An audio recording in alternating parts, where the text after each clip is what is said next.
بدر مدینہ منورہ سے تقریباً 80 میل کے فاصلہ پر ایک گاؤں کا نام ہے۔ زمانہ جاہلیت میں سالانہ میلہ لگتا تھا۔ یہاں ایک کنواں بھی تھا جس کے مالک کا نام بدر تھا۔ اسی کے نام پر اس جگہ کا نام بدر رکھ دیا گیا۔ اسی مقام پر جنگ بدر کا وہ عظیم معرکہ ہوا جس میں کفار قریش اور مسلمانوں کے درمیان سخت خونریزی ہوئی اور مسلمانوں کو وہ عظیم الشان فتح مبین نصیب ہوئی جس کے بعد اسلام کی عزت و اقبال کا پرچم اتنا سربلند ہو گیا کہ کفار قریش کی عظمت و شوکت بالکل ہی خاک میں مل گئی۔ اللہ تبارک و تعالی نے جنگ بدر کے دن کا نام یوم الفرقان رکھا۔ جنگ بدر کا اصلی سبب یہ ہے کہ ماہ رجب سن 2 ہجری میں حضور سرور کائنات صلی اللہ تعالیٰ علیہ وسلم نے حضرت عبداللہ بن جہش رضی اللہ تعالیٰ عنہ کو امیر لشکر بنا کر ان کے ماتحتی میں 8 یا 12 مہاجرین کا ایک گروہ روانہ فرمایا۔ 2 آدمی ایک اونٹ پر سوار تھے۔ حضور نے حضرت عبداللہ بن جہش رضی اللہ تعالیٰ عنہ کو لفافہ میں ایک مہر بند خط دیا اور فرمایا کہ 2 دن سفر کرنے کے بعد اس لفافے کو کھول کر پڑھنا اور اس میں جو ہدایات لکھی ہوئی ہیں ان پر عمل کرنا۔ جب خط کھول کر دیکھا تو پڑھا تو اس میں یہ درج تھا کہ تم طائف اور مکہ کے درمیان مقام نخلہ میں ٹھہر کر قریش کے قافلوں پر نظر رکھو اور صورتحال کی ہمیں برابر خبر دیتے رہو۔ یہ بڑا ہی خطرناک کام تھا کیونکہ دشمنوں کے عین مرکز میں قیام کر کے جاسوسی کرنا گویا موت کے منہ میں جانا تھا، مگر یہ سب جانثار بے دھڑک مقام نخلہ پہنچ گئے۔ عجیب اتفاق کہ رجب کی آخری تاریخ کو یہ لوگ نخلہ میں پہنچے اور اسی دن کفار قریش کا ایک تجارتی قافلہ آیا جس میں عمرو بن الحضرمی اور عبداللہ بن مغیرہ کے 2 لڑکے عثمان اور نوفل اور حکم بن کیسان وغیرہ تھے، اور اونٹوں پر کھجور اور دوسرا مال تجارت لدا ہوا تھا۔ امیر سریہ حضرت عبداللہ بن جہش رضی اللہ تعالیٰ عنہ نے اپنے ساتھیوں سے فرمایا کہ اگر ہم ان قافلہ والوں کو چھوڑ دیں تو یہ لوگ مکہ پہنچ کر ہم لوگوں کی یہاں کی موجودگی سے مکہ والوں کو باخبر کر دیں گے اور ہم لوگوں کو قتل یا گرفتار کرا دیں گے، اور اگر ہم ان لوگوں سے جنگ کریں تو آج رجب کی آخری تاریخ ہے، لہٰذا شہر حرام میں جنگ کرنے کا گناہ ہم پر لازم ہوگا۔ آخر یہی رائے قرار پائی کہ ان لوگوں سے جنگ کر کے اپنی جان کے خطرہ کو دفع کرنا چاہیے۔ چنانچہ حضرت واقد بن عبداللہ تمیمی رضی اللہ تعالیٰ عنہ نے ایک ایسا طاق کر تیر مارا کہ وہ عمرو بن الحضرمی کو لگا اور اسی سے وہ قتل ہو گیا، اور عثمان اور حکم کو ان لوگوں نے گرفتار کر لیا۔ نوفل بھاگ نکلا۔ حضرت عبداللہ بن جہش رضی اللہ تعالیٰ عنہ اونٹوں اور ان پر لدے ہوئے مال و اسباب کو مال غنیمت بنا کر مدینہ لوٹ آئے اور حضور کی خدمت میں اس مال غنیمت کا 5واں حصہ پیش کیا۔ جو لوگ قتل یا گرفتار ہوئے وہ بہت ہی معزز خاندان کے لوگ تھے۔ عمرو بن الحضرمی جو قتل ہوا عبداللہ حضرمی کا بیٹا تھا۔ عمرو بن الحضرمی پہلا کافر تھا جو مسلمانوں کے ہاتھ سے مارا گیا۔ جو لوگ گرفتار ہوئے یعنی عثمان اور حکم، ان میں سے عثمان تو مغیرہ کا پوتا تھا جو قریش کا ایک بہت بڑا رئیس شمار کیا جاتا تھا، اور حکم بن کیسان ہشام بن المغیرہ کا آزاد کردہ غلام تھا۔ اس بنا پر اس واقعہ نے تمام کفار قریش کو غیظ و غضب میں آگ بگولا بنا دیا اور خون کا بدلہ خون لینے کا نعرہ مکہ کی ہر کوچہ و بازار میں گونجنے لگا، اور در حقیقت جنگ بدر کا معرکہ اسی واقعہ کا رد عمل ہے۔ چنانچہ حضرت عروہ بن زبیر رضی اللہ تعالیٰ عنہ کا بیان ہے کہ جنگ بدر اور تمام لڑائیاں جو کفار قریش سے ہوئی ان سب کا بنیادی سبب عمرو بن الحضرمی کا قتل ہے، جس کو حضرت واقد بن عبداللہ تمیمی رضی اللہ تعالیٰ عنہ نے تیر مار کر قتل کر دیا تھا۔ عمرو بن الحضرمی کے قتل سے کفار قریش میں پھیلا ہوا زبردست اشتعال تھا جس سے ہر کافر کی زبان پر یہی ایک نعرہ تھا کہ خون کا بدلہ خون لے کر رہیں گے، مگر بالکل ناگہاں یہ صورت پیش آ گئی کہ قریش کا وہ قافلہ جس کی تلاش میں حضور مقام ذی العشیرہ تک تشریف لے گئے تھے مگر وہ قافلہ ہاتھ نہیں آیا تھا، بلکہ اچانک مدینہ میں خبر ملی کہ اب وہی قافلہ ملک شام سے لوٹ کر مکہ جانے والا ہے، اور یہ بھی پتہ چلا کہ اس قافلے میں ابو سفیان بن حرب و مخرمہ بن نوفل اور عمرو بن العاص وغیرہ کل 30 یا 40 آدمی ہیں، اور کفار قریش کا مال تجارت جو اس قافلہ میں ہے وہ بہت زیادہ ہے۔ حضور علیہ الصلوۃ والسلام نے اپنے اصحاب سے فرمایا کہ قریش کے کفار کی ٹولیاں لوٹ مار کی نیت سے مدینہ کے اطراف میں برابر گشت لگاتی رہتی ہیں، اور قرز بن جابر فہری مدینہ کی چراگاہوں تک آ کر غارت کری اور ڈاکہ زنی کر گیا ہے، لہٰذا کیوں نہ ہم بھی کفار قریش کے اس قافلے پر حملہ کر کے اس کو لوٹ لیں تاکہ کفار قریش کی شامی تجارت بند ہو جائے اور وہ مجبور ہو کر ہم سے صلح کر لیں۔ حضور صلی اللہ علیہ وسلم کا یہ ارشاد گرامی سن کر انصار و مہاجرین اس کے لیے تیار ہو گئے۔ چنانچہ 12 رمضان سن 2 ہجری کو بڑی عجلت کے ساتھ لوگ چل پڑے، جو جس حال میں تھا اسی حال میں روانہ ہو گیا۔ اس لشکر میں حضور علیہ الصلوۃ والسلام کے ساتھ نہ زیادہ ہتھیار تھے نہ فوجی راشن کی کوئی بڑی مقدار تھی، کیونکہ کسی کو گمان بھی نہ تھا کہ اس سفر میں کوئی بڑی جنگ ہوگی۔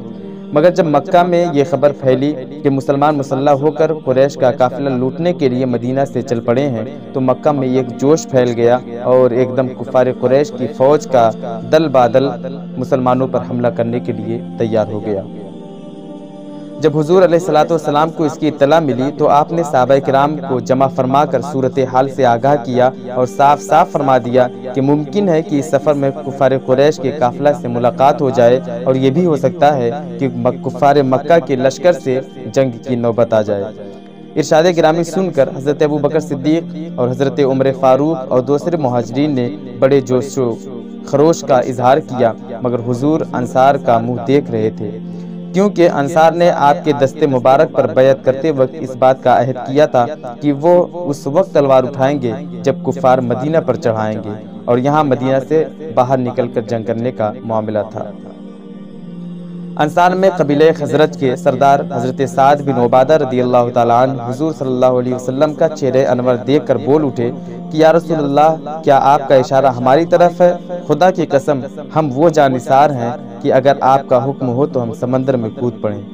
اسی طرح انصار کی ایک اور معزز سردار حضرت مقداد بن اسود رضی اللہ تعالیٰ عنہ نے جوش میں آ کر عرض کیا کہ یا رسول اللہ، ہم حضرت موسیٰ علیہ السلام کی قوم کی طرح یہ نہیں کہیں گے کہ آپ اور آپ کا خدا جا کر لڑیں، بلکہ ہم لوگ آپ کے دائیں سے بائیں سے آگے سے پیچھے سے لڑیں گے۔ انصار کے ان دونوں سرداروں کی تقریر سن کر حضور صلی اللہ علیہ وسلم کا چہرہ انور خوشی سے چمک اٹھا۔ مدینہ سے 1 میل دور چل کر حضور نے اپنے لشکر کا جائزہ لیا۔ جو لوگ کم عمر تھے ان کو واپس کر دینے کا حکم دیا، کیونکہ جنگ کے پرخطر موقع پر بھلا بچوں کا کیا کام۔ مگر انہی بچوں میں حضرت سعد بن ابی وقاص رضی اللہ تعالیٰ عنہ کے چھوٹے بھائی حضرت عمیر بن ابی وقاص رضی اللہ عنہ بھی تھے۔ جب ان سے واپس ہونے کو کہا گیا تو وہ مچل گئے اور پھوٹ پھوٹ کر رونے لگے اور کسی طرح واپس ہونے پر تیار نہ ہوئے۔ ان کی بے قراری اور گریہ وزاری دیکھ کر رحمت عالم صلی اللہ علیہ وسلم کا قلب نازک متاثر ہو گیا اور آپ نے ان کو ساتھ چلنے کی اجازت دے دی۔ چنانچہ حضرت سعد بن ابی وقاص نے اس ننھے سپاہی کے گلے میں بھی ایک تلوار حمائل کر دی۔ مدینہ سے روانہ ہونے کے وقت نمازوں کے لیے حضرت ابن ام مکتوم رضی اللہ تعالیٰ عنہ کو آپ نے مسجد نبوی کا امام مقرر فرما دیا تھا، لیکن جب آپ مقام روحہ میں پہنچے تو منافقین اور یہودیوں کی طرف سے کچھ خطرہ محسوس فرمایا، اس لیے آپ نے حضرت ابو لبابہ بن عبد المنذر رضی اللہ تعالیٰ عنہ کو مدینہ کا حاکم مقرر فرما کر ان کو مدینہ واپس جانے کا حکم دیا، اور حضرت عاصم بن عدی رضی اللہ تعالیٰ عنہ کو مدینہ کے چڑھائی والے گاؤں پر نگرانی رکھنے کا حکم صادر فرمایا۔ ان انتظامات کے بعد حضور اکرم بدر کی جانب چل پڑے، جدھر سے کفار مکہ کے آنے کی خبر تھی۔ اب کل فوج کی تعداد 313 تھی، جن میں 60 مہاجر اور باقی انصار تھے۔ منزل بمنزل سفر فرماتے ہوئے جب آپ مقام صفرہ میں پہنچے تو 2 آدمیوں کو جاسوسی کے لیے روانہ فرمایا تاکہ وہ قافلہ کا پتہ چلائیں کہ وہ کدھر ہے اور کہاں تک پہنچا ہے۔ ادھر کفار قریش کے جاسوس بھی اپنا کام بہت مستعدی سے کر رہے تھے۔ جب حضور علیہ الصلوۃ والسلام مدینہ سے روانہ ہوئے تو ابو سفیان کو اس کی خبر مل گئی۔ اس نے فوراً ہی زمزم بن عمرو غفاری کو مکہ بھیجا کہ وہ قریش کو اس کی خبر کر دے تاکہ وہ اپنے قافلے کی حفاظت کا انتظام کر دیں، اور خود راستہ بدل کر قافلہ کو سمندر کی جانب لے کر روانہ ہو گیا۔ ابو سفیان کا قاصد زمزم بن عمرو غفاری جب مکہ پہنچا تو اس وقت کے دستور کے مطابق کہ جب کوئی خوفناک خبر سنائی جاتی ہو تو خبر سنانے والا اپنے کپڑے پھاڑ کر اور اونٹ کی پیٹھ پر کھڑا ہو کر چلا چلا کر خبر سنایا کرتا تھا۔ زمزم بن عمر غفاری نے اپنا کرتا پھاڑ ڈالا اور اونٹ کی پیٹھ پر کھڑا ہو کر زور زور سے چلانے لگا کہ اے اہل مکہ، تمہارا سارا مال، سارا تجارت کا مال ابو سفیان کے قافلہ میں ہے، اور مسلمانوں نے اس قافلہ کا راستہ روک کر قافلے کو لوٹ لینے کا عزم کر لیا ہے، لہٰذا جلدی کرو اور بہت جلد اپنے اس قافلے کو بچانے کے لیے ہتھیار لے کر دوڑ پڑو۔ جب مکہ میں یہ خوفناک خبر پہنچی تو اہل قدر ہلچل مچ گئی۔ اس قدر ہلچل مچ گئی کہ مکہ کا سارا امن و سکون غارت ہو گیا۔ تمام قبائل قریش اپنے گھروں سے نکل پڑے۔ سرداران مکہ میں سے صرف ابو لہب اپنی بیماری کی وجہ سے نہیں نکلا، اس کے سوا تمام رؤسائے قریش پوری طرح مسلح ہو کر نکل پڑے، اور چونکہ مقام نخلا کا واقعہ بالکل ہی تازہ تھا جس میں عمرو بن الحضرمی مسلمانوں کے ہاتھوں مارا گیا تھا اور اس کے قافلہ کو مسلمانوں نے لوٹ لیا تھا، اس لیے کفار قریش جوش انتقام میں آپے سے باہر ہو رہے تھے۔ 1000 کا لشکر جرار، جس کا ہر سپاہی پوری طرح مسلح، دوہرے ہتھیار، فوج کی خوراک کا یہ انتظام تھا کہ قریش کے مالدار لوگ یعنی عباس بن عبد المطلب، عتبہ بن ربیعہ، حارث بن عامر، نضر بن حارث، ابو جہل، امیہ وغیرہ باری باری سے روزانہ 10 اونٹ ذبح کرتے تھے اور پورے لشکر کو کھلاتے تھے۔ عتبہ بن ربیعہ جو قریش کا سب سے بڑا رئیس اعظم تھا، اس پورے لشکر کا سپہ سالار تھا۔ ابو سفیان جب عام راستہ سے مڑ کر ساحل سمندر کے راستے پر چل پڑا اور خطرہ کے مقامات سے بہت دور پہنچ گیا اور اس کو اپنی حفاظت کا پورا اطمینان ہو گیا، تو اس نے قریش کو ایک تیز رفتار قاصد کے ذریعے خط بھیج دیا کہ تم لوگ اپنے مال اور آدمیوں کو بچانے کے لیے اپنے گھروں سے ہتھیار لے کر نکل پڑے تھے۔ اب تم لوگ اپنے گھروں کو واپس لوٹ جاؤ، کیونکہ ہم لوگ مسلمانوں کی یلغار اور لوٹ مار سے بچ گئے ہیں اور جان و مال کی سلامتی کے ساتھ ہم مکہ پہنچ رہے ہیں۔ ابو سفیان کا یہ خط کفار مکہ کو اس وقت ملا جب وہ مقام جحفہ میں تھے۔ خط پڑھ کر قبیلے بنو زہرہ اور قبیلے بنو عدی کے سرداروں نے کہا کہ اب مسلمانوں سے لڑنے کی کوئی ضرورت نہیں ہے، لہٰذا ہم لوگوں کو واپس لوٹ جانا چاہیے۔ یہ سن کر ابو جہل بگڑ گیا اور کہنے لگا کہ ہم خدا کی قسم اسی شان کے ساتھ بدر تک جائیں گے، وہاں اونٹ ذبح کریں گے اور خوب کھائیں گے، کھلائیں گے، شراب پئیں گے، ناچ رنگ کی محفلیں جمائیں گے، تاکہ تمام قبائل عرب پر ہماری عظمت و شوکت کا سکہ بیٹھ جائے اور وہ ہمیشہ ہم سے ڈرتے رہیں۔ کفار قریش نے ابو جہل کی رائے پر عمل کیا، لیکن بنو زہرہ اور بنو عدی کے دونوں قبائل واپس لوٹ گئے۔ ان دونوں قبیلوں کے سوا باقی کفار قریش کے تمام قبائل جنگ بدر میں شامل رہے۔ کفار قریش چونکہ مسلمانوں سے پہلے بدر میں پہنچ گئے تھے، اس لیے مناسب جگہوں پر ان لوگوں نے اپنا قبضہ جما لیا تھا۔ حضور جب بدر کے قریب پہنچے تو شام کے وقت حضرت علی، حضرت زبیر، حضرت سعد بن ابی وقاص رضی اللہ تعالیٰ عنہم کو بدر کی طرف بھیجا تاکہ یہ لوگ کفار قریش کے بارے میں خبر لائیں۔ ان حضرات نے قریش کے 2 غلاموں کو پکڑ لیا جو لشکر کفار کے لیے پانی بھرنے پر مقرر تھے۔ حضور نے ان دونوں غلاموں سے دریافت فرمایا کہ بتاؤ اس قریشی فوج میں قریش کے سرداروں میں کون کون ہیں؟ تو دونوں غلاموں نے بتایا کہ عتبہ بن ربیعہ، شیبہ بن ربیعہ، ابو البختری، حکیم بن حزام، نوفل بن خویلد، حارث بن عامر، نضر بن الحارث، زمعہ بن الاسود، ابو جہل بن ہشام، امیہ بن خلف، سہیل بن عمرو بن عبدود، عباس بن عبد المطلب وغیرہ سب اس لشکر میں موجود ہیں۔ یہ فہرست سن کر حضور اپنے اصحاب کی طرف متوجہ ہوئے اور فرمایا کہ مسلمانوں سن لو، مکہ نے اپنے جگر کے ٹکڑوں کو تمہاری طرف ڈال دیا ہے۔ حضور صلی اللہ علیہ وسلم نے جب بدر میں نزول فرمایا تو ایسی جگہ پڑاؤ ڈالا کہ جہاں نہ کوئی کنواں تھا نہ کوئی چشمہ، اور وہاں کی زمین اتنی ریتیلی تھی کہ گھوڑوں کے پاؤں زمین میں دھستے تھے۔ یہ دیکھ کر حضرت حباب بن منذر رضی اللہ تعالیٰ عنہ نے عرض کیا کہ یا رسول اللہ، آپ نے پڑاؤ کے لیے جس جگہ کو منتخب فرمایا یہ وحی کی روح سے ہے یا فوجی تدبیر ہے؟ آپ نے فرمایا کہ اس کے بارے میں کوئی وحی نہیں اتری۔ حضرت حباب بن منذر رضی اللہ تعالیٰ عنہ نے کہا کہ پھر میری رائے میں جنگی تدابیر کی روح سے بہتر یہ ہے کہ ہم کچھ آگے بڑھ کر پانی کے چشموں پر قبضہ کر لیں تاکہ کفار جن کنووں پر قابض ہیں وہ بیکار ہو جائیں، کیونکہ انہی چشموں سے ان کنووں میں پانی جاتا تھا۔ حضور صلی اللہ علیہ وسلم نے ان کی رائے کو پسند فرمایا اور اسی پر عمل کیا گیا۔ خدا کی شان کہ بارش بھی ہو گئی جس سے میدان کی گرد اور ریت جم گئی۔ جس پر مسلمانوں کے لیے چلنا پھرنا آسان ہو گیا اور کفار کی زمین پر کیچڑ ہو گئی، جس سے ان کو چلنے پھرنے میں دشواری ہو گئی، اور مسلمانوں نے بارش کا پانی روک کر جا بجا حوض بنا لیے تاکہ یہ پانی غسل اور وضو کے کام آئے۔ اسی احسان کو خداوند عالم نے قرآن میں اس طرح بیان فرمایا ہے، جس کا ترجمہ ہے، اور خدا نے آسمان سے پانی برسا دیا تاکہ وہ تم لوگوں کو پاک کرے۔ 17 رمضان سن 2 ہجری جمعہ کی رات تھی۔ تمام فوج تو آرام و چین کی نیند سو رہی تھی، مگر ایک سرور کائنات صلی اللہ علیہ وسلم کی ذات تھی جو ساری رات خداوند عالم سے لو لگائے دعا میں مصروف تھی۔ صبح نمودار ہوئی تو آپ نے لوگوں کو نماز کے لیے بیدار فرمایا، پھر نماز کے بعد قرآن کی آیات جہاد سنا کر ایسا لرزہ خیز اور ولولہ انگیز واز فرمایا کہ مجاہدین اسلام کی رگوں کے خون کا قطرہ قطرہ جوش و خروش کا سمندر بن کر طوفانی موجیں مارنے لگا، اور لوگ میدان جنگ کے لیے تیار ہونے لگے۔ رات ہی میں چند جانثاروں کے ساتھ آپ نے میدان جنگ کا معائنہ فرمایا۔ اس وقت دست مبارک میں ایک چھڑی تھی، آپ اسی چھڑی سے زمین پر لکیر بناتے تھے اور یہ فرماتے جاتے تھے کہ یہ فلاں کافر کے قتل ہونے کی جگہ ہے، اور کل یہاں فلاں کافر کی لاش پڑی ہوئی ملے گی۔ چنانچہ ایسا ہی ہوا کہ آپ نے جس جگہ جس کافر کی قتل گاہ بتائی تھی، اس کافر کی لاش ٹھیک اسی جگہ پائی گئی۔ ان میں سے کسی ایک نے لکیر سے بال برابر بھی تجاوز نہیں کیا۔ اس حدیث سے صاف اور صریح طور پر یہ مسئلہ ثابت ہو جاتا ہے کہ کون کب اور کہاں مرے گا، ان دونوں غیب کی باتوں کا علم اللہ تبارک و تعالی نے اپنے پیارے حبیب صلی اللہ علیہ وسلم کو عطا فرمایا تھا۔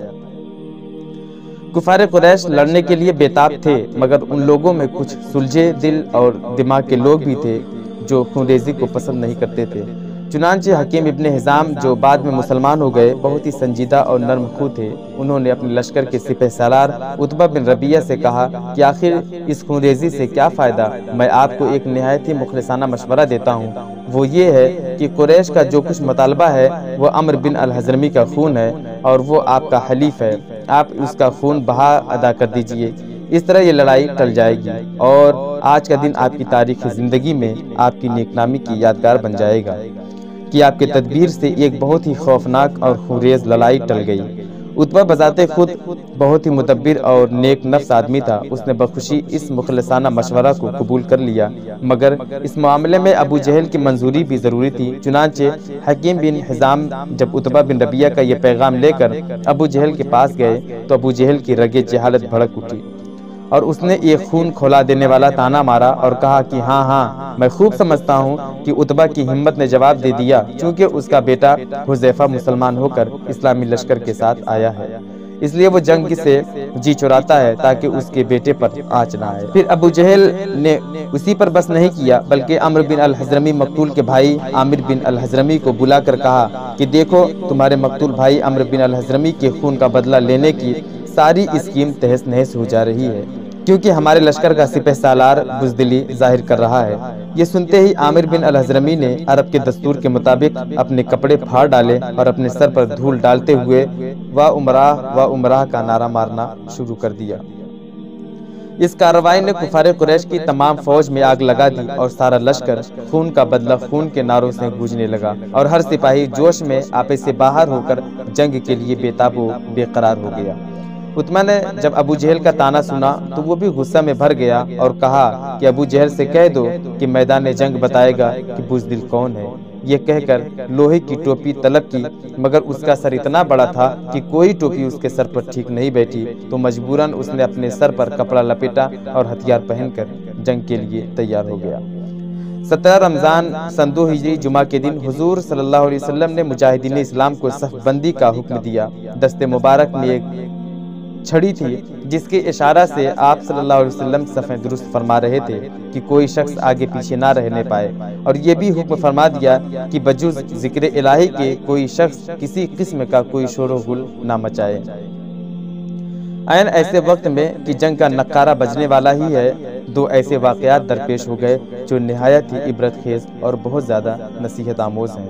حضور سرور کائنات صلی اللہ علیہ وسلم اپنی چھڑی کے اشارہ سے صفیں سیدھی فرما رہے تھے کہ آپ نے دیکھا کہ حضرت سواد انصاری رضی اللہ تعالیٰ عنہ کا پیٹ سب سے کچھ آگے نکلا ہوا تھا۔ آپ نے اپنی چھڑی سے ان کے پیٹ پر ایک اونچا دیکھ کر فرمایا کہ اے سواد سیدھے کھڑے ہو جاؤ۔ حضرت سواد رضی اللہ عنہ نے کہا کہ یا رسول اللہ آپ نے میرے شکم پر چھڑی ماری ہے، مجھے آپ سے اس کا قصاص لینا ہے۔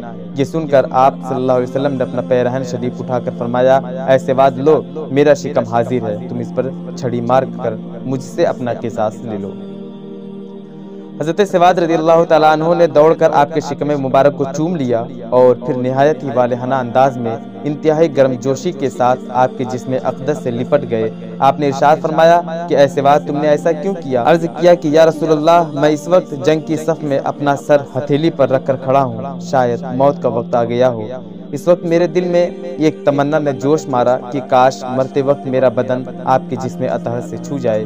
یہ سن کر حضور سرور کائنات صلی اللہ علیہ وسلم نے حضرت سواد رضی اللہ تعالیٰ عنہ کے اس جذبہ محبت کی قدر فرماتے ہوئے ان کے لیے خیر و برکت کی دعا فرمائی، اور حضرت سواد رضی اللہ عنہ نے دربار رسالت میں معذرت کرتے ہوئے اپنا قصاص معاف کر دیا، اور تمام صحابہ کرام حضرت سواد رضی اللہ تعالیٰ عنہ کی اس عاشقانہ ادا کو حیرت سے دیکھتے ہوئے ان کا منہ تکتے رہ گئے۔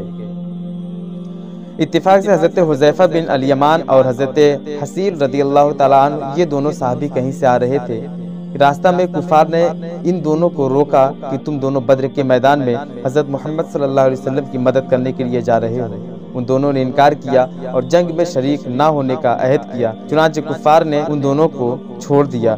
جب یہ دونوں بارگاہ رسالت میں حاضر ہوئے اور اپنا واقعہ بیان کیا تو حضور صلی اللہ تعالیٰ علیہ وسلم نے ان دونوں کو لڑائی کی صفوں سے الگ کر دیا اور ارشاد فرمایا کہ ہم ہر حال میں عہد کی پابندی کریں گے، ہم کو صرف خدا کی مدد درکار ہے۔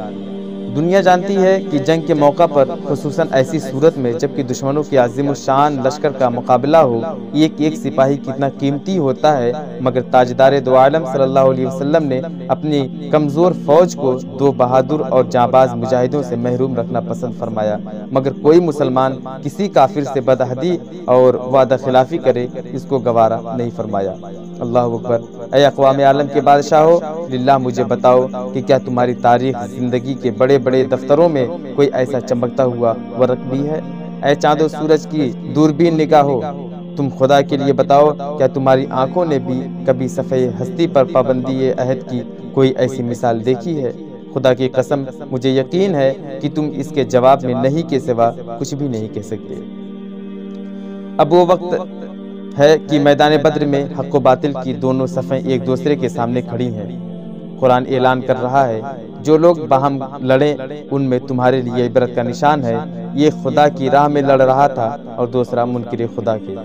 حضور سرکار کائنات صلی اللہ علیہ وسلم مجاہدین اسلام کی صف بندی سے فارغ ہو کر مجاہدین کی قرارداد کے مطابق اپنے اس چھپر میں تشریف لے گئے جس کو صحابہ کرام نے آپ کی نشست کے لیے بنا رکھا تھا۔ اب اس چھپر کی حفاظت کا سوال بے حد اہم تھا، کیونکہ کفار قریش کے حملوں کا اصل نشانہ حضور تاجدار دو عالم ہی کی ذات تھی۔ کسی کی ہمت نہیں پڑتی تھی کہ اس چھپر کا پہرا دے، لیکن اس موقع پر بھی آپ صلی اللہ علیہ وسلم کے یار غار حضرت صدیق باوقار رضی اللہ تعالیٰ عنہ کی قسمت میں یہ سعادت لکھی تھی کہ وہ ننگی تلوار لے کر اس جھوپڑی کے پاس ڈٹے رہے، اور حضرت سعد بن معاذ رضی اللہ تعالیٰ عنہ بھی چند انصاریوں کے ساتھ اس چھپر کے گرد پہرا دیتے رہے۔ حضور سرکار کائنات اس نازک گھڑی میں جناب باری سے لو لگائے گریہ وزاری کے ساتھ کھڑے ہو کر ہاتھ پھیلائے یہ دعا مانگ رہے تھے کہ خداوندہ تو نے مجھ سے جو وعدہ فرمایا ہے آج اسے پورا فرما دے۔ آپ پر اس قدر رقت اور محویت طاری تھی کہ جوش گریہ میں چادر مبارک دوش انور سے گر پڑتی تھی، مگر آپ کو خبر نہیں ہوتی تھی۔ کبھی آپ سجدے میں سر رکھ کر اس طرح دعا مانگتے کہ الہی اگر یہ چند نفوس ہلاک ہو گئے تو پھر قیامت تک روئے زمین پر تیری عبادت کرنے والے نہ رہیں گے۔ حضرت ابوبکر صدیق آپ کے یار غار تھے، آپ کو اس طرح بے قرار دیکھ کر ان کے دل کا سکون و قرار جاتا رہا اور ان پر رقت طاری ہو گئی، اور انہوں نے چادر مبارک کو اٹھا کر آپ کے مقدس کندھے پر ڈال دی اور آپ کا دست مبارک تھام کر بھرائی ہوئی آواز میں بڑے ادب کے ساتھ عرض کیا کہ حضور اب بس کیجئے، خدا ضرور اپنا وعدہ پورا فرمائے گا۔ اپنے یار غار صدیق جانثار کی بات مان کر آپ نے دعا ختم کر دی اور آپ کی زبان مبارک پر اس آیت کا ورد جاری ہو گیا، سیہزم الجمع ویولون الدبر۔ عنقریب کفار کی فوج کو شکست دے عنقریب کفار کی فوج کو شکست دے دی جائے گی اور وہ پیٹھ پھیر کر بھاگ جائیں گے۔ آپ اس آیت کو بار بار پڑھتے رہے جس میں فتح مبین کی بشارت کی طرف اشارہ تھا۔ جنگ کی ابتدا اس طرح ہوئی کہ سب سے پہلے عامر بن الحضرمی جو اپنے مقتول بھائی عمرو بن الحضرمی کے خون کا بدلہ لینے کے لیے بے قرار تھا، جنگ کے لیے آگے بڑھا۔ اس کے مقابلے کے لیے حضرت عمر رضی اللہ تعالیٰ عنہ کے غلام حضرت مہجہ رضی اللہ تعالیٰ عنہ میدان میں نکلے اور لڑتے ہوئے شہادت سے سرفراز ہو گئے۔ پھر حضرت حارثہ بن سراقہ انصاری رضی اللہ تعالیٰ عنہ حوض سے پانی پی رہے تھے کہ ناگہاں ان کو کفار کا ایک تیر لگا اور وہ شہید ہو گئے۔ حضور اقدس صلی اللہ علیہ وسلم نے جب جوش جہاد کا آغاز فرماتے ہوئے یہ ارشاد فرمایا کہ مسلمانوں اس جنت کی طرف بڑھے چلو جس کی چوڑائی آسمان و زمین کے برابر ہے، تو حضرت عمیر بن الحمام انصاری رضی اللہ تعالیٰ عنہ بول اٹھے کہ یا رسول اللہ، کیا جنت کی چوڑائی زمین و آسمان کے برابر ہے؟ ارشاد فرمایا کہ ہاں۔ یہ سن کر حضرت عمیر رضی اللہ تعالیٰ عنہ نے کہا واہ واہ۔ آپ نے دریافت فرمایا کہ کیوں اے عمیر، تم نے واہ واہ کس لیے کہا؟ عرض کیا یا رسول اللہ، فقط اس امید پر کہ میں بھی جنت میں داخل ہو جاؤں۔ آپ نے خوشخبری سناتے ہوئے ارشاد فرمایا کہ اے عمیر، تو بے شک جنتی ہے۔ حضرت عمیر اس وقت کھجوریں کھا رہے تھے۔ یہ بشارت سنی تو مارے خوشی کے کھجوریں پھینک کر کھڑے ہو گئے اور ایک دم کفار کے لشکر پر تلوار لے کر ٹوٹ پڑے اور جانبازی کے ساتھ لڑتے ہوئے شہید ہو گئے۔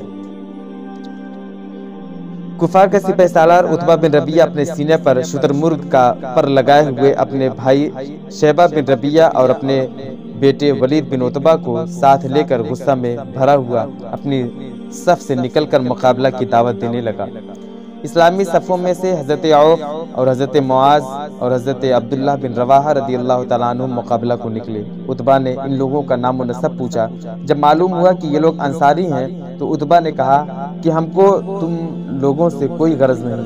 پھر عتبہ نے چلا کر کہا اے محمد صلی اللہ علیہ وسلم، یہ لوگ ہمارے جوڑ کے نہیں ہیں، اشراف قریش کو ہم سے لڑنے کے لیے میدان میں بھیجیے۔ حضور نے حضرت حمزہ، حضرت علی اور حضرت عبیدہ رضی اللہ عنہم کو حکم دیا کہ آپ لوگ ان تینوں کے مقابلے کے لیے نکلیں۔ چنانچہ یہ تینوں بہادران اسلام میدان میں نکلے۔ چونکہ یہ تینوں حضرات سر پر خود پہنے ہوئے تھے جس سے ان کے چہرے چھپ گئے تھے، اس لیے عتبہ نے ان حضرات کو پہچاننے سے انکار کر دیا اور پوچھا کہ تم لوگ کون ہو؟ جب ان تینوں نے اپنے نام و نسب بتائے تو عتبہ نے کہا ہاں، اب ہمارا جوڑ ہے۔ جب ان لوگوں میں جنگ شروع ہوئی تو حضرت حمزہ اور حضرت علی اور حضرت عبیدہ رضی اللہ عنہم نے اپنی ایمانی شجاعت کا ایسا مظاہرہ کیا کہ بدر کی زمین دہل گئی اور کفار کے دل تھرا گئے، اور ان کی جنگ کا انجام یہ ہوا کہ حضرت حمزہ رضی اللہ تعالیٰ عنہ نے عتبہ کا مقابلہ کیا۔ دونوں انتہائی بہادری کے ساتھ لڑتے رہے، مگر آخرکار حضرت حمزہ نے اپنی تلوار کے وار سے مار مار کر عتبہ کو زمین پر ڈھیر کر دیا۔ ولید نے حضرت علی سے جنگ کی۔ دونوں نے ایک دوسرے پر بڑھ بڑھ کر قاتلانہ حملہ کیا اور خوب لڑے، لیکن اسد اللہ الغالب کی ذوالفقار نے ولید کو مار گرایا اور وہ ذلت کے ساتھ قتل ہو گیا۔ مگر عتبہ کے بھائی شیبہ نے حضرت عبیدہ رضی اللہ عنہ کو اس طرح زخمی کر دیا کہ وہ زخموں کی تاب نہ لا کر زمین پر بیٹھ گئے۔ یہ منظر دیکھ کر حضرت علی جھپٹے اور آگے بڑھ کر شیبہ کو قتل کر دیا اور حضرت عبیدہ کو اپنے کاندھے پر اٹھا کر بارگاہ رسالت میں لائے۔ ان کی پنڈلی ٹوٹ کر چور چور ہو گئی تھی اور نلی کا گودا بہ رہا تھا۔ اس حالت میں عرض کیا کہ یا رسول اللہ، کیا میں شہادت سے محروم رہا؟ ارشاد فرمایا کہ نہیں، ہرگز نہیں، بلکہ تم شہادت سے سرفراز ہو گئے۔ حضرت عبیدہ نے کہا یا رسول اللہ، اگر آج میرے اور آپ کے چچا ابو طالب زندہ ہوتے تو وہ مان لیتے کہ ان کے اس شعر کا مصداق میں ہوں، یعنی ہم محمد صلی اللہ علیہ وسلم کو اس وقت دشمنوں کے حوالے کریں گے جب ہم ان کے گرد لڑ لڑ کر پچھاڑ دیے جائیں گے اور ہم اپنے بیٹوں اور بیویوں کو بھول جائیں گے۔ اس کے بعد سعید بن العاص کا بیٹا عبیدہ سر سے پاؤں تک لوہے کے لباس اور ہتھیاروں سے چھپا ہوا سب سے باہر نکلا اور یہ کہہ کر اسلامی لشکر کو للکارنے لگا کہ میں ابو الکرش ہوں۔ اس کی یہ مغرورانہ للکار سن کر حضور کے پھوپھی زاد بھائی حضرت زبیر بن العوام رضی اللہ عنہ جوش میں بھرے ہوئے اپنی برچھی لے کر مقابلہ کے لیے نکلے، مگر یہ دیکھا کہ اس کی دونوں آنکھوں کے سوا اس کے بدن کا کوئی حصہ بھی ایسا نہیں ہے جو لوہے سے چھپا ہوا نہ ہو۔ حضرت زبیر نے تاک کر اس کی آنکھ میں اس زور سے برچھی ماری کہ وہ زمین پر گرا اور مر گیا۔ برچی اس کی آنکھ کو چھیدتی ہوئی کھوپڑی کی ہڈی میں چبھ گئی تھی۔ حضرت زبیر رضی اللہ عنہ نے جب اس کی لاش پر پاؤں رکھ کر پوری طاقت سے کھینچا تو بڑی مشکل سے برچی نکلی، لیکن اس کا سر مڑ کر خم ہو گیا۔ یہ برچی ایک تاریخی یادگار بن کر برسوں تبرک بنی رہی، لیکن حضور اقدس صلی اللہ علیہ وسلم نے حضرت زبیر سے یہ برچی طلب فرما لی اور اس کو ہمیشہ اپنے پاس رکھا۔ پھر حضور کے بعد چاروں خلفائے راشدین کے پاس منتقل ہوتی رہی، پھر حضرت زبیر کے فرزند حضرت عبداللہ بن زبیر کے پاس آئی، یہاں تک کہ سن 73 ہجری میں جب بنو امیہ کے ظالم گورنر حجاج بن یوسف ثقفی نے ان کو شہید کر دیا تو یہ برچی بنو امیہ کے قبضہ میں چلی گئی، پھر اس کے بعد لاپتہ ہو گئی۔ حضرت عبد الرحمن بن عوف رضی اللہ عنہ کا بیان ہے کہ میں سب میں کھڑا تھا اور میرے دائیں بائیں 2 نوعمر لڑکے تھے۔ ایک نے چپکے سے پوچھا کہ چچا کیا آپ ابو جہل کو پہچانتے ہیں؟ میں نے اس سے کہا کہ کیوں بھتیجے، تم کو ابو جہل سے کیا کام ہے؟ اس نے کہا کہ چچا جان، میں نے خدا سے یہ عہد کیا ہے کہ میں ابو جہل کو جہاں دیکھ لوں گا یا تو اس کو قتل کر دوں گا یا خود لڑتا ہوا مارا جاؤں گا، کیونکہ وہ اللہ کے رسول کا بہت ہی بڑا دشمن ہے۔ حضرت عبد الرحمن کہتے ہیں کہ میں محو حیرت رہا کہ اس نوجوان حضرت عبد الرحمن کہتے ہیں کہ میں حیرت سے اس نوجوان کا منہ تک رہا تھا کہ دوسرے نوجوان نے بھی مجھ سے یہی کہا۔ اتنے میں ابو جہل تلوار گھماتا ہوا سامنے آ گیا اور میں نے اشارہ سے بتا دیا کہ ابو جہل یہی ہے۔ پھر بس کیا تھا، یہ دونوں لڑکے تلواریں لے کر اس پر اس طرح جھپٹے جس طرح باز اپنے شکار پر جھپٹتا ہے۔ دونوں نے اپنی تلواروں سے مار مار کر ابو جہل کو زمین پر ڈھیر کر دیا۔ یہ دونوں لڑکے حضرت معوذ اور حضرت معاذ رضی اللہ عنہما تھے، جو عفرا کے بیٹے تھے۔ ابو جہل کے بیٹے اکرمہ نے اپنے باپ کے قاتل حضرت معاذ رضی اللہ عنہ پر حملہ کر دیا اور پیچھے سے ان کے بائیں شانہ پر تلوار ماری، جس سے ان کا بازو کٹ گیا، لیکن تھوڑا سا چمڑا باقی رہ گیا اور ہاتھ لٹکنے لگا۔ حضرت معاذ رضی اللہ تعالیٰ عنہ نے اکرمہ کا پیچھا کیا اور دور تک دوڑایا، مگر اکرمہ بھاگ کر بچ نکلا۔ حضرت معاذ اس حال میں بھی لڑتے رہے، لیکن کٹے ہوئے ہاتھ کے لٹکنے سے زحمت ہو رہی تھی، تو انہوں نے اپنے کٹے ہوئے ہاتھ کو پاؤں سے دبا کر اسے زور سے کھینچا کہ تسمہ الگ ہو گیا اور پھر وہ آزاد ہو کر ایک ہاتھ سے لڑتے رہے۔ حضرت عبداللہ ابن مسعود رضی اللہ تعالیٰ عنہ ابو جہل کے پاس سے گزرے۔ اس وقت ابو جہل میں کچھ زندگی کی رمق باقی تھی۔ حضرت عبداللہ بن مسعود نے اس کی گردن کو اپنے پاؤں سے روند کر فرمایا کہ تو ہی ابو جہل ہے، بتا آج تجھے اللہ نے کیسا رسوا کیا۔ ابو جہل نے اس حال میں بھی گھمنڈ کے ساتھ یہ کہا کہ تمہارے لیے یہ کوئی بڑا کارنامہ نہیں ہے، میرا قتل ہو جانا اس سے زیادہ نہیں ہے کہ ایک آدمی کو اس کی قوم نے قتل کر دیا۔ ہاں، مجھے اس کا افسوس ہے کہ کاش مجھے کسانوں کے سوا کوئی دوسرا شخص قتل کرتا۔ حضرت معوذ اور حضرت معاذ رضی اللہ عنہما چونکہ یہ دونوں انصاری تھے اور انصاری کھیتی باڑی کا کام کرتے تھے اور قبیلہ قریش کے لوگ کسانوں کو بڑی حقارت کی نظر سے دیکھا کرتے تھے، اس لیے ابو جہل نے کسانوں کے ہاتھ سے قتل ہونے کو اپنے لیے قابل افسوس بتایا۔ جنگ ختم ہو جانے کے بعد حضور سرور کائنات صلی اللہ علیہ وسلم حضرت عبداللہ بن مسعود رضی اللہ تعالیٰ عنہ کو ساتھ لے کر جب ابو جہل کی لاش کے پاس سے گزرے تو لاش کی طرف اشارہ کر کے فرمایا کہ ابو جہل اس زمانے کا فرعون ہے۔ پھر عبداللہ بن مسعود رضی اللہ تعالیٰ عنہ نے ابو جہل کا سر کاٹ کر تاجدار دو عالم صلی اللہ علیہ وسلم کے قدموں پر ڈال دیا۔ حضور سرور کائنات صلی اللہ علیہ وسلم نے جنگ شروع ہونے سے پہلے ہی یہ فرما دیا تھا کہ کچھ لوگ کفار کے لشکر میں ایسے بھی ہیں جن کو کفار مکہ دباؤ ڈال کر لائے ہیں، ایسے لوگوں کو قتل نہیں کرنا چاہیے۔ ان لوگوں کے نام بھی حضور نے بتا دیے تھے۔ انہی لوگوں میں سے ابو البختری بھی تھا جو اپنی خوشی سے مسلمانوں سے لڑنے کے لیے نہیں آیا تھا، بلکہ کفار قریش اس پر دباؤ ڈال کر زبردستی کر کے لائے تھے۔ عین جنگ کی حالت میں حضرت مجزر بن زیاد رضی اللہ تعالیٰ عنہ کی نظر ابو البختری پر پڑی، جو اپنے ایک گہرے دوست جنادہ بن ملیحہ کے ساتھ گھوڑے پر سوار تھا۔ حضرت مجزر رضی اللہ تعالیٰ عنہ نے فرمایا کہ اے ابو البختری، کیونکہ حضور نے ہم لوگوں کو تیرے قتل سے منع فرمایا ہے، اس لیے میں تجھ کو چھوڑ دیتا ہوں۔ ابو البختری نے کہا کہ میرے ساتھی جنادہ کے بارے میں تم کیا کہتے ہو؟ تو حضرت مجزر رضی اللہ تعالیٰ عنہ نے صاف صاف کہہ دیا کہ ہم اس کو زندہ نہیں چھوڑ سکتے۔ یہ سن کر ابو البختری طیش میں آ گیا اور کہا کہ میں عرب کی عورتوں کا یہ طعنہ نہ سننا پسند نہیں کرتا کہ ابو البختری نے اپنی جان بچانے کے لیے اپنے ساتھی کو تنہا چھوڑ دیا۔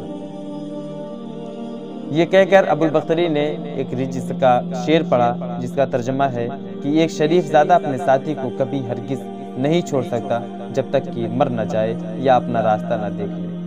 امیہ بن خلف بہت ہی بڑا دشمن رسول تھا۔ جنگ بدر میں جب کفر و اسلام کے دونوں لشکر گتھم گتھا ہو گئے تو امیہ اپنے پرانے تعلقات کی بنیاد پر حضرت عبد الرحمن بن عوف سے چمٹ گیا کہ میری جان بچائیے۔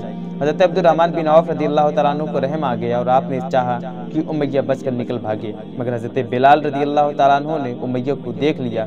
حضرت بلال جب امیہ کے غلام تھے تو امیہ نے ان کو بہت زیادہ ستایا تھا، اس لیے جوش انتقام میں حضرت بلال رضی اللہ تعالیٰ عنہ نے انصار کو پکارا۔ انصاری لوگ دفعتاً ٹوٹ پڑے۔ حضرت عبد الرحمن بن عوف نے امیہ سے کہا کہ تم زمین پر لیٹ جاؤ، وہ لیٹ گیا تو حضرت عبد الرحمن بن عوف اس کو بچانے کے لیے اس کے اوپر لیٹ کر اس کو چھپانے لگے، لیکن حضرت بلال اور انصار رضی اللہ عنہم نے ان کی ٹانگوں کے اندر ہاتھ ڈال کر اور بغل سے تلوار گھونپ گھونپ کر اس کو قتل کر ڈالا۔ جنگ بدر میں اللہ تبارک و تعالیٰ نے مسلمانوں کی مدد کے لیے آسمان سے فرشتوں کا لشکر اتار دیا تھا۔ پہلے 1000 فرشتے آئے، پھر 3000 ہو گئے، اس کے بعد 5000 ہو گئے۔ جب خوب گھمسان کا رن پڑا تو فرشتے کسی کو نظر نہیں آتے تھے، مگر ان کی حرب و ضرب کے اثرات صاف نظر آتے تھے۔ بعض کافروں کی ناک اور منہ پر کوڑوں کی مار کا نشان پایا جاتا تھا، کہیں بغیر تلوار مارے سر کٹ کر گرتا نظر آتا تھا۔ یہ آسمان سے آنے والے فرشتوں کی فوج کے کارنامے تھے۔ عتبہ، شیبہ، ابو جہل وغیرہ کفار قریش کے سرداروں کی ہلاکت سے کفار مکہ کی کمر ٹوٹ گئی اور ان کے پاؤں اکڑ گئے۔ وہ ہتھیار ڈال کر بھاگ کھڑے ہوئے اور مسلمانوں نے ان لوگوں کو گرفتار کرنا شروع کر دیا۔ اس جنگ میں کفار کے 70 آدمی قتل اور 70 آدمی گرفتار ہوئے، باقی اپنا سامان چھوڑ کر فرار ہو گئے۔ اس جنگ میں کفار مکہ کو ایسی زبردست شکست ہوئی کہ ان کی عسکری طاقت ہی فنا ہو گئی۔ کفار قریش کے بڑے بڑے نامور سردار جو بہادری اور فن سپہگری میں یکتائے روزگار تھے، ایک ایک کر کے سب موت کے گھاٹ اتار دیے گئے۔ ان ناموروں میں عتبہ، شیبہ، ابو جہل، ابو البختری، زمعہ، عاص بن ہشام، امیہ بن خلف، منبع بن الحجاج، عقبہ بن ابی معیط، نضر بن الحارث وغیرہ قریش کے سرتاج تھے، یہ سب مارے گئے۔ جنگ بدر میں کل 14 مسلمان شہادت سے سرفراز ہوئے، جن میں سے 6 مہاجر اور 8 انصار تھے۔ اور مہاجرین شہداء کے نام ہیں حضرت عبیدہ بن الحارث، حضرت عمیر بن ابی وقاص، حضرت ذوالشمالین عمیر بن عبد عمر، حضرت عاقل بن ابی بکیر، حضرت مہجہ، حضرت صفوان بن بیدہ۔ اور انصار کے ناموں کی فہرست یہ ہے: حضرت سعد بن خثیمہ، حضرت مبشر بن عبد المنذر، حضرت حارثہ بن سراقہ، حضرت معوذ بن افرا، حضرت عمیر بن حمام، حضرت رافع بن معلہ، حضرت عوف بن افرا، حضرت یزید بن حارث۔ ان شہدائے بدر میں سے 13 حضرات تو میدان بدر ہی میں مدفون ہوئے، مگر حضرت عبیدہ بن حارث نے چونکہ بدر سے واپسی پر منزل صفرا میں وفات پائی، اس لیے ان کی قبر شریف منزل صفرا میں ہے۔ حضور اکرم کا ہمیشہ یہ طرز عمل رہا کہ جہاں کوئی لاش نظر آتی تھی آپ اس کو دفن کروا دیتے تھے، لیکن جنگ بدر میں قتل ہونے والے کفار چونکہ تعداد میں بہت زیادہ تھے، سب کو الگ الگ دفن کرنا ایک دشوار کام تھا، اس لیے تمام لاشوں کو آپ نے بدر کی ایک گڑھے میں ڈال دینے کا حکم فرمایا۔ چنانچہ صحابہ کرام نے تمام لاشوں کو گھسیٹ گھسیٹ کر گڑھے میں ڈال دیا۔ امیہ بن خلف کی لاش پھول گئی تھی، صحابہ کرام نے اس کو گھسیٹنا چاہا تو اس کے اعضاء الگ الگ ہونے لگے، اس لیے اس کی لاش وہی مٹی میں دبا دی گئی۔ جب کفار کی لاشیں بدر کے گڑھے میں ڈال دی گئیں تو حضور سرور عالم صلی اللہ علیہ وسلم نے اس گڑھے کے کنارے کھڑے ہو کر مقتولین کا نام لے کر اس طرح پکارا کہ اے عتبہ بن ربیعہ، اے شیبہ بن ربیعہ، اے فلاں، اے فلاں، کیا تم لوگوں نے اپنے رب کے وعدے کو سچا پایا؟ ہم نے تو اپنے رب کے وعدے کو بالکل ٹھیک ٹھیک سچ پایا۔ حضرت عمر فاروق رضی اللہ تعالیٰ عنہ نے جب دیکھا کہ حضور کفار کی لاشوں سے خطاب فرما رہے ہیں تو ان کو بڑا تعجب ہوا۔ چنانچہ انہوں نے عرض کیا کہ یا رسول اللہ، کیا آپ ان بے روح جسموں سے کلام فرما رہے ہیں؟ یہ سن کر حضور نے ارشاد فرمایا کہ اے عمر، خدا کی قسم جس کے قبضے قدرت میں میری جان ہے کہ تم میری بات کو ان سے زیادہ نہیں سن سکتے، لیکن اتنی بات ہے کہ یہ مردے جواب نہیں دے سکتے۔ فتح کے 3 دن بعد حضور سرور کائنات صلی اللہ علیہ وسلم نے بدر میں قیام فرمایا، پھر تمام اموال غنیمت اور کفار قیدیوں کو ساتھ لے کر روانہ ہوئے۔ جب وادی صفرا میں پہنچے تو اموال غنیمت کو مجاہدین کے درمیان تقسیم فرمایا۔ حضرت عثمان غنی رضی اللہ تعالیٰ عنہ کی زوجہ محترمہ حضرت بی بی رقیہ رضی اللہ تعالیٰ عنہ، جو حضور کی صاحبزادی تھی، جنگ بدر کے موقع پر بیمار تھیں، اس لیے حضور نے حضرت عثمان غنی رضی اللہ عنہ کو صاحبزادی کی تیمارداری کے لیے مدینہ میں رہنے کا حکم دے دیا تھا، اس لیے وہ جنگ بدر میں شامل نہ ہو سکے، مگر حضور نے مال غنیمت میں سے ان کو مجاہدین بدر کے برابر ہی حصہ دیا اور ان کے برابر ہی اجر و ثواب کی بشارت بھی دی۔ اسی لیے حضرت عثمان غنی کو بھی اصحاب بدر کی فہرست میں شمار کیا جاتا ہے۔ حضور صلی اللہ تعالیٰ علیہ وسلم نے فتح کے بعد حضرت زید بن حارثہ رضی اللہ تعالیٰ عنہ کو فتح مبین کی خوشخبری سنانے کے لیے مدینہ بھیج دیا تھا۔ چنانچہ حضرت زید بن حارثہ یہ خوشخبری لے کر جب مدینہ پہنچے تو تمام اہل مدینہ جوش مسرت کے ساتھ حضور کی آمد کے انتظار میں بے قرار رہنے لگے، اور جب تشریف آوری کی خبر پہنچی تو اہل مدینہ نے آگے بڑھ کر مقام روحہ میں آپ کا پرجوش استقبال کیا۔ کفار مکہ جب اسیران جنگ بن کر مدینہ میں آئے تو ان کو دیکھنے کے لیے بہت بڑا مجمع اکٹھا ہو گیا اور لوگ ان کو دیکھ کر کچھ نہ کچھ بولتے رہے۔ حضور صلی اللہ علیہ وسلم کی زوجہ محترمہ حضرت بی بی سودہ رضی اللہ تعالیٰ عنہ ان قیدیوں کو دیکھنے کے لیے تشریف لائیں اور یہ دیکھا کہ ان قیدیوں میں ان کے ایک قریبی رشتہ دار سہیل بھی ہیں، تو وہ بھی بے ساختہ بول اٹھی کہ اے سہیل، تم نے بھی عورتوں کی طرح بیڑیاں پہن لی، تم سے یہ نہ ہو سکا کہ بہادر مردوں کی طرح لڑتے ہوئے قتل ہو جاتے؟ ان قیدیوں کو حضور نے صحابہ میں تقسیم فرما دیا اور یہ حکم دیا کہ ان قیدیوں کو آرام کے ساتھ رکھا جائے۔ چنانچہ 2-2 4-4 قیدی صحابہ کے گھروں میں رہنے لگے، اور صحابہ نے ان لوگوں کے ساتھ یہ حسن سلوک کیا کہ ان لوگوں کو گوشت، روٹی وغیرہ حسب مقدور بہترین کھانا کھلاتے تھے اور خود کھجوریں کھا کر رہ جاتے تھے۔ قیدیوں میں حضور کے چچا حضرت عباس کے بدن پر کرتا نہیں تھا، لیکن وہ اتنے لمبے قد کے آدمی تھے کہ کسی کا کرتا ان کے بدن پر ٹھیک نہیں اترتا تھا۔ عبداللہ بن ابی منافقین کا جو سردار ہے، چونکہ قد میں ان کے برابر تھا، اس لیے اس نے اپنا کرتا ان کو پہنا دیا۔ بخاری میں یہ روایت ہے کہ حضور نے عبداللہ بن ابی کی کفن کے لیے جو اپنا پیراہن شریف عطا فرمایا تھا، وہ اسی احسان کا بدلہ تھا۔ ان قیدیوں کے بارے میں حضور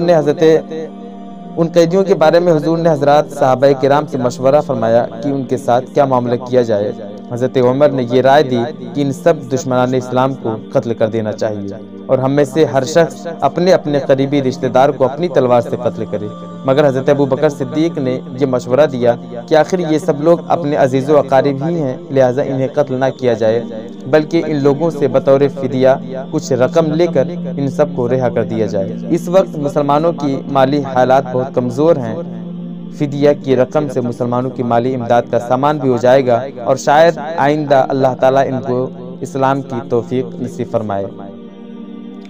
حضور صلی اللہ تعالیٰ علیہ وسلم نے حضرت ابوبکر صدیق کی سنجیدہ رائے کو پسند فرمایا اور ان قیدیوں سے 4-4 ہزار درہم فدیہ لے کر ان لوگوں کو چھوڑ دیا۔ جو لوگ مفلسی کی وجہ سے فدیہ نہیں دے سکتے تھے، وہ یوں ہی بلا فدیہ چھوڑ دیے گئے۔ ان قیدیوں میں جو لوگ لکھنا جانتے تھے، ان میں سے ہر ایک کا فدیہ یہ تھا کہ وہ انصار کے 10 لڑکوں کو لکھنا سکھا دیں۔ انصار نے حضور سے یہ درخواست عرض کی کہ یا رسول اللہ، حضرت عباس ہمارے بھانجے ہیں، لہذا ہم ان کا فدیہ معاف کرتے ہیں، لیکن حضور نے یہ درخواست منظور نہیں فرمائی۔ حضرت عباس قریش کے ان 10 دولت مند رئیسوں میں سے تھے جنہوں نے لشکر کفار کے راشن کی ذمہ داری اپنے سر لی۔ اس غرض کے لیے حضرت عباس کے پاس 20 اوقیہ سونا تھا، کیونکہ فوج کو کھانا کھلانے میں ابھی حضرت عباس کی باری نہیں آئی تھی، اس لیے وہ سونا ابھی تک ان کے پاس محفوظ تھا۔ اس سونے کو حضور نے مال غنیمت میں شامل فرما لیا اور حضرت عباس سے مطالبہ فرمایا کہ وہ اپنا اور اپنے دونوں بھتیجوں عقیل بن ابی طالب اور نوفل بن حارث اور اپنے حلیف عتبہ بن عمرو بن جہدم 4 شخصوں کا فدیہ ادا کریں۔ حضرت عباس نے کہا میرے پاس کوئی مال ہی نہیں، میں کہاں سے فدیہ ادا کروں؟ یہ سن کر حضور نے فرمایا کہ چچا جان، آپ کا وہ مال کہاں ہے جو آپ نے جنگ بدر کے لیے روانہ ہوتے وقت اپنی بیوی ام الفضل کو دیا تھا اور یہ کہا تھا کہ اگر میں اس لڑائی میں مارا جاؤں تو اس میں سے اتنا مال میرے لڑکوں کو دے دینا۔ یہ سن کر حضرت عباس نے کہا قسم ہے اس خدا کی جس نے آپ کو حق کے ساتھ بھیجا ہے، یقیناً آپ اللہ کے رسول ہیں، کیونکہ اس مال کا علم میرے اور میری بیوی ام الفضل کے سوا کوئی نہیں جانتا تھا۔ چنانچہ حضرت عباس نے اپنا اور اپنے دونوں بھتیجوں اور اپنے حلیف کا فدیہ ادا کر کے رہائی حاصل کی۔ پھر اس کے بعد حضرت عباس اور حضرت عقیل اور حضرت نوفل تینوں مشرفہ اسلام ہو گئے۔ جنگ بدر کے قیدیوں میں حضور کے داماد ابو العاص بن الربیع بھی تھے۔ یہ حالہ بنت خویلد کے لڑکے تھے اور حالہ حضرت خدیجہ کی حقیقی بہن تھی۔ اس لیے حضرت بی بی خدیجہ نے رسول کریم صلی اللہ علیہ وسلم سے مشورہ لے کر اپنی لڑکی حضرت زینب کا ابو العاص بن الربیع سے نکاح کر دیا تھا۔ حضور نے جب اپنی نبوت کا اعلان فرمایا تو آپ کی صاحبزادی حضرت زینب نے تو اسلام قبول کر لیا، مگر ان کے شوہر ابو العاص مسلمان نہیں ہوئے اور نہ زینب کو اپنے سے جدا کیا۔ ابو العاص بن الربیع نے حضرت زینب کے پاس قاصد بھیجا کہ فدیہ کی رقم بھیج دیں۔ حضرت زینب کو ان کی والدہ حضرت بی بی خدیجہ رضی اللہ تعالیٰ عنہا نے جہیز میں ایک قیمتی ہار بھی دیا تھا۔ حضرت زینب نے فدیہ کی رقم کے ساتھ وہ ہار بھی اپنے گلے سے اتار کر مدینہ بھیج دیا۔ جب حضور کی نظر اس ہار پر پڑی تو حضرت بی بی خدیجہ اور ان کی محبت کی یاد نے قلب مبارک پر ایسا رقت انگیز اثر ڈالا کہ آپ رو پڑے اور صحابہ سے فرمایا کہ اگر تم لوگوں کی مرضی ہو تو بیٹی کو اس کی ماں کی یادگار واپس کر دوں۔ یہ سن کر تمام صحابہ کرام نے سر تسلیم خم کر دیا اور یہ ہار حضرت بی بی زینب کے پاس مکہ بھیج دیا گیا۔ ابو العاص رہا ہو کر مدینہ سے مکہ آئے اور حضرت بی بی زینب کو مدینہ بھیج دیا۔ ابو العاص بہت بڑے تاجر تھے۔ یہ مکہ سے اپنا سامان تجارت لے کر شام گئے اور وہاں سے خوب نفع کما کر مکہ آ رہے تھے کہ مسلمان مجاہدین نے ان کے قافلے پر حملہ کر کے ان کا سارا مال و اسباب لوٹ لیا اور یہ مال غنیمت تمام سپاہیوں پر تقسیم بھی ہو گیا۔ ابو العاص چھپ کر مدینہ پہنچے اور حضرت زینب نے ان کو پناہ دے کر اپنے گھر میں اتارا۔ حضور نے صحابہ کرام سے فرمایا کہ اگر تم لوگوں کی خوشی ہو تو ابو العاص کا مال و سامان واپس کر دو۔ فرمان رسالت کا اشارہ پاتے ہی تمام مجاہدین نے سارا مال و سامان ابو العاص کے سامنے رکھ دیا۔ ابو العاص اپنا سارا مال و اسباب لے کر مکہ آئے اور اپنے تمام تجارت کے شریکوں کو پائی کا حساب سمجھا کر اور سب کو اس کے حصے کی رقم ادا کر کے اپنے مسلمان ہونے کا اعلان کر دیا اور اہل مکہ سے کہہ دیا کہ میں یہاں آ کر اور سب کا پورا حساب ادا کر کے مدینہ جاتا ہوں، تاکہ کوئی یہ نہ کہہ سکے کہ ابو العاص ہمارا روپیہ لے کر تقاضا کے ڈر سے مسلمان ہو کر مدینہ بھاگ گیا۔ اس کے بعد حضرت ابو العاص مدینہ آ کر حضرت بی بی زینب کے ساتھ رہنے لگے۔ بدر میں کفار قریش کی شکست فاش کی خبر جب مکہ میں پہنچی تو ایسا کوہرام مچ گیا کہ گھر گھر ماتم کدہ بن گیا، مگر اس خیال سے کہ مسلمان ہم پر ہنسیں گے، ابو سفیان نے تمام شہر میں اعلان کرا دیا کہ خبردار کوئی شخص رونے نہ پائے۔ اس لڑائی میں اسود بن المطلب کے دو لڑکے عقیل اور زمعہ اور ایک پوتا حارث بن زمعہ قتل ہوئے تھے۔ اس صدمے جانکاہ سے اسود کا دل پھٹ گیا تھا اور وہ چاہتا تھا کہ اپنے ان مقتولوں پر خوب پھوٹ کر روئیں تاکہ دل کی بھڑاس نکل جائے، لیکن قومی غیرت کے خیال سے رو نہیں سکتا تھا، مگر دل ہی دل میں گھڑتا اور کڑتا رہتا تھا اور آنسو بہاتے بہاتے اندھا ہو گیا تھا۔ ایک دن شہر میں کسی عورت کے رونے کی آواز آئی تو اس نے اپنے غلام کو بھیجا کہ دیکھو کون رو رہا ہے، کیا بدر کے مقتولوں پر رونے کی اجازت ہو گئی ہے؟ میرے سینے میں رنج و غم کی آگ سلگ رہی ہے، میں بھی رونے کے لیے بے قرار ہوں۔ غلام نے بتایا کہ ایک عورت کا اونٹ گم ہو گیا ہے اور وہ اسی غم میں رو رہی ہے۔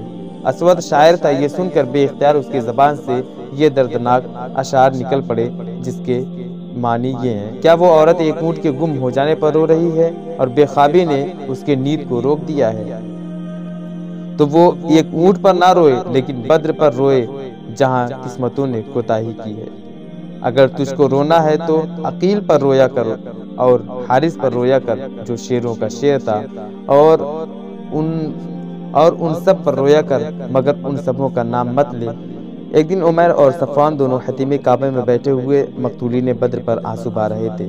ایک دم صفوان بول اٹھا کہ اے عمیر، میرا باپ اور دوسرے روسائے مکہ جس طرح بدر میں قتل ہوئے ان کو یاد کر کے سینے میں دل پاش پاش ہو رہا ہے۔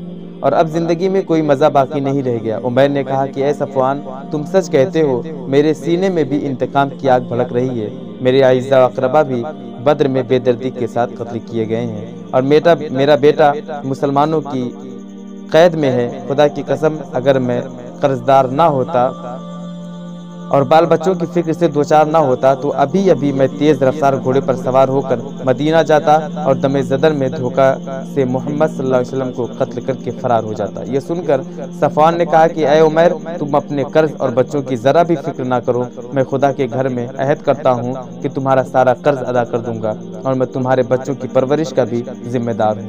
اس معاہدہ کے بعد عمیر سیدھا گھر آیا اور ذہن میں بجھائی ہوئی تلوار لے کر گھوڑے پر سوار ہو گیا۔ جب مدینہ میں مسجد نبوی کے قریب پہنچا تو حضرت عمر نے اس کو پکڑ لیا اور اس کا گلا دبائے اور گردن پکڑے ہوئے دربار رسالت میں لے گئے۔ حضور نے پوچھا، کیوں عمیر، کس ارادے سے آئے ہو؟ جواب دیا کہ اپنے بیٹے کو چھڑانے کے لیے۔ آپ نے فرمایا کہ کیا